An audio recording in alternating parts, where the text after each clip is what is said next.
It is my pleasure and honor to go ahead and introduce somebody who needs no introduction, Representative Joe Salazar. Yeah, Sarah has me on speed dial, and I rarely miss that call because Sarah's so fierce, right?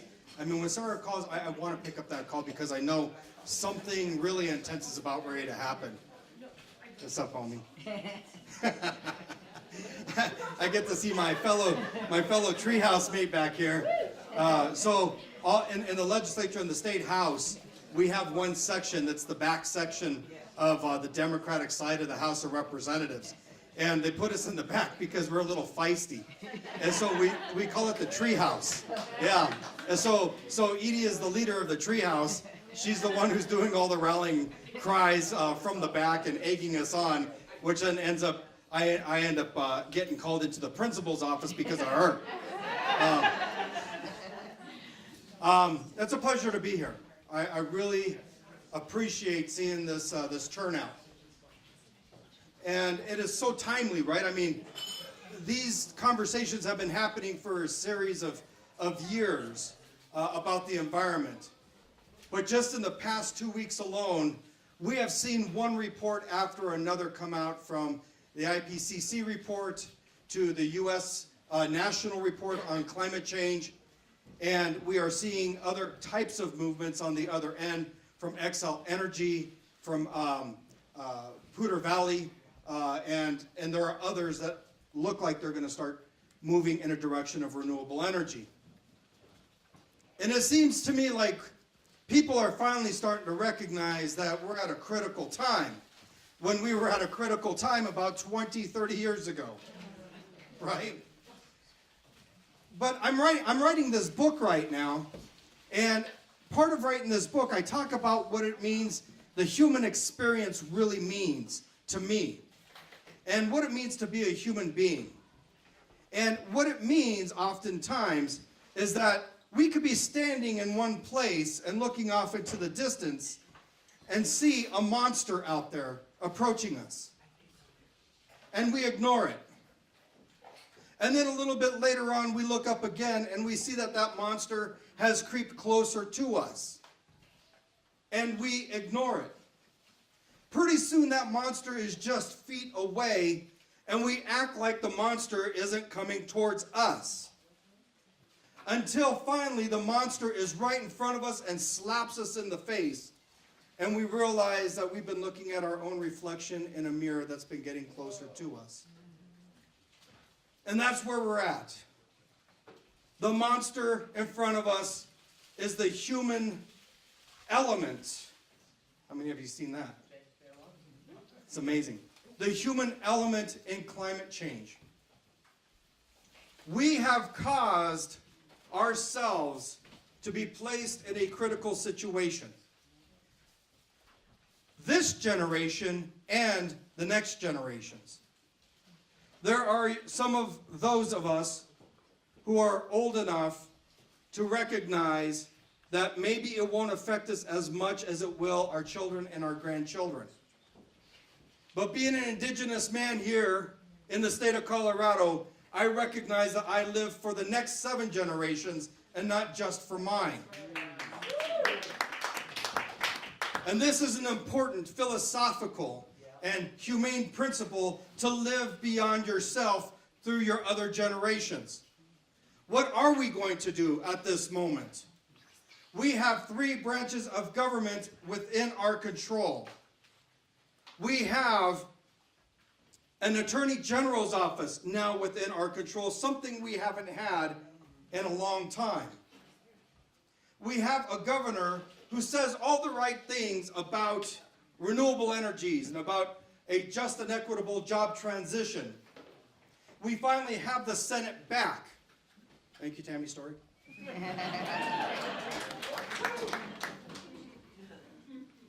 But I have often said, as being a class of Latino legislators, where in 2013 we were the largest class then of Latino legislators, I used to say, it doesn't matter what your numbers are, it matters what you do with your numbers. And I am expecting that we are going to take this Democratic government out for a ride. Right? That we are going to see a governor-elect live up to his promises. That we are going to see an attorney general-elect live up to his promises. That we are going to start seeing a cabinet forming that will honor the world that we live in and honor people within it. This is not a difficult concept. We elected you to serve us, and that's what we expect, is that service. In a critical time, when 1.5 degrees Celsius is going to be achieved, and now we're worried about 2 degrees Celsius, we are expecting you to serve us. And yes, we recognize just and equitable transitions into jobs, and we are expecting to see those bills come forward. We are expecting to see the marrying of other legislation too, such as growing hemp crops in the state of Colorado, because we know that hemp pulls carbon from the atmosphere and replenishes the earth, and there are over 25,000 applications for hemp. And it creates jobs at the same time. We are expecting a job transition into solar energy, into renewable energies, and to other fields that wean us away from this fossil fuel industry. And for those of you who will be coming into the legislature for the first time, remember this moment here with all these people and with the brilliant minds you are listening to. Because the moment you step into the legislature, you are going to be bombarded by the largest number of lobbyists that any industry hires, which is the oil and gas industry. If you run a bill involving the oil and gas industry, you can have 80 citizens, 80 neighbors, 80 concerned human beings testifying on behalf of your bill, and they'll bring in 24 paid lobbyists to testify against it. They will spend millions of dollars on a bill to try to defeat it, and they're going to be spending millions more now that the Senate is back in the hands of Democrats. They will do everything because this is a system that was built long before you or I were ever born. It is a system, a living, breathing beast of its own that fights for itself. And I know because I've tinkered with that beast. In 2014, I don't know if you guys remember this, but the oil and gas, the private pipeline oil and gas companies brought a bill to give themselves the power of eminent domain, the power to condemn people's private property in order to run their pipelines across their property. And I rose up with Mike Foote and with Joanne Janal. We rose up against that bill, and we killed it. And the day that it was killed, one of the lobbyists for the oil and gas industry pulled me out into the lobby. And this was 2014, so this was an election year. He pulled me out into the lobby, and he said, "We're coming after you." And I said, "Are you literally threatening me in the lobby? You are a lobbyist. It is against the rules for you to threaten me." And he says, "We're coming after you." And I said, "Bring it, fool. Because after all, I'm Chicano, and I don't care if he wants to throw down with me. I'm going to throw down with him." And they brought it, and they lost. I was reelected. And then the next year, I brought the earthquake bill, the Oil and Gas Liability Act, to show them that I didn't care if they were going to come after me again. I was going to come after them while I sat in my seat. Right? This is the critical stage that we live in. We don't need no namby-pamby elected officials. We don't need elected officials who think that they should be there by virtue of their own excellence and magnificence. You are not that excellent. You are not that magnificent. Let's just get that out there. None of us is. None of us is. We are neighbors. We are residents of communities who have said that, yes, I will run for office to represent you, but I'm not running for office because I'm all that.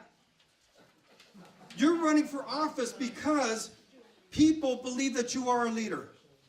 And it's time for you to show it. Because we don't have time to muck around anymore. We don't have time to sit there and try to moderate. And you don't have time to be rendered afraid. Now, oil and gas industry has said this. After the election, they said, they used the O word after the election. Not that O word, Maria. Overreach. And they're hanging it out there to the Democrats. Don't overreach.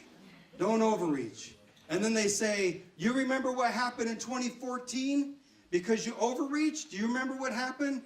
Right? That's going to happen again if you overreach. Well, what they don't tell you is this. 2014 was still a referendum against the Obama administration. 2020 is still a referendum against the Trump administration. Overreach like a mofo. I'm telling you. Overreach. Because we're not going to lose our seats. Because the class clown is still president of the United States. And because people are still going to come out in 2020 to see that he gets replaced and sent somewhere else. And they're going to rise up for Democrats, but only if you show your leadership. Because if you start to cower out on us, you will lose voters. And that would be the worst damn thing in 2020. I want you to lead with inspiration. I want you to lead with reckless abandon. I want you to show people that what you are there for is what you will accomplish for them and for our environment and for our next 7 generations. Because that is your solemn and sacred duty, is to be there to rise up for us. Now, I want to address something that Dan said. Dan said, I'm not prone to hyperbole. I am prone to hyperbole. And let me tell you why. He says you can have mine. Let me tell you why I'm prone to hyperbole. Because hyperbole are the words of the prophets and the visionaries. They're the ones who talk about the grandiose ideas that people later latch onto 5-10 years from now. And it's okay. It's okay to speak in hyperbolic terms.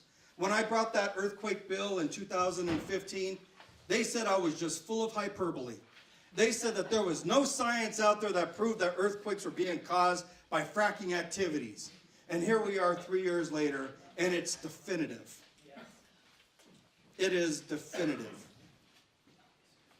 I want you to be hyperbolic because it tells me that you're being visionary. I want you to be hyperbolic because it tells me that you are a prophet as a state elected official. That you're able to see the forest despite the trees.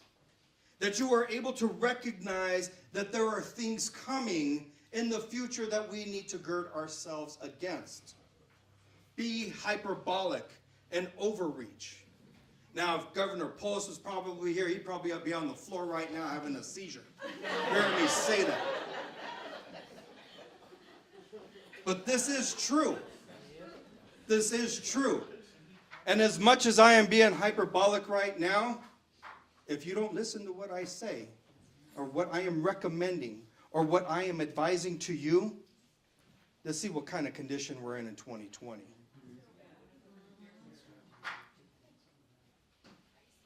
You are our power in the seat of government. And these people here behind you, they're your force. Because after all, power at the state capitol is just an illusion. It all boils down to everybody who supported you. That's why I was able to do what I did at the state capitol. Is because even a Speaker Duran knew that if she pissed me off, I could call up on the phone and I could get 50 people to protest her at the state capitol. Right? She knew that. Just as much as Speaker Ferrandino knew it, just as much as Speaker Hollinghorst knew it, and I wasn't afraid to make those phone calls. Thankfully, I never had to. But that's the true power. That's what I recognize as true power. The true power is always with the people. And the people are saying, help save us. And we will be there to get your back. So this is my last speech as an elected official. It is. It is. And it's kind of cool. It's somewhat liberating, because if you think I'm hyperbolic now, wait till I take this thing off of me. Yeah. Freedom, brother. Right? To the West Slope, take on Tipton. No way, man. Are you kidding me? Man. Dude, that guy cut the deal with the devil. Are you kidding? I got to run as an exorcist. That's how I'd have to run.